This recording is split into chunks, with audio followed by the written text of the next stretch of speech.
बघा बघा माझ्या कडधान्यांना किती भरभरून आणि मोठे मोठे मोड येतात.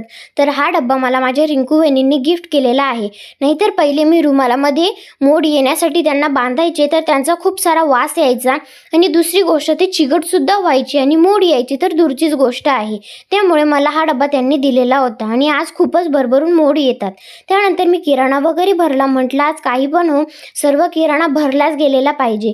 त्यानंतर मी शेंगदाणे वगैरे पण भाजून पाकडून डब्यांमध्ये भरले, कारण जेव्हा पण आम्ही पोहे आणि उपमा बनवतो तेव्हा आम्हाला खूप सारे शेंगदाणे लागतात. त्यानंतर चहा नाश्ता केला आणि स्वयंपाकामध्ये जास्त काही नाही, ऑलरेडी आमचा पहिले नाश्ता झालेला आहे, तुम्ही बघितलंच असेल. तर आज थोडासा भुगा आणि आम्हाला आवडणारे फ्रेंच फ्राईजच आहे. आणि त्यांची मी वाट बघत होती, कारण ते कामाला गेलेले होते. ते बोलले की हो मी येतो. मग त्यांची वाट बघता बघता अक्षरशः माझ्या घरातली सर्व कामे पण झाली, स्वयंपाक पण झाला. चला मग आजचा ब्लॉग इथेच संपतो. भेटूया उद्याच्या ब्लॉगमध्ये.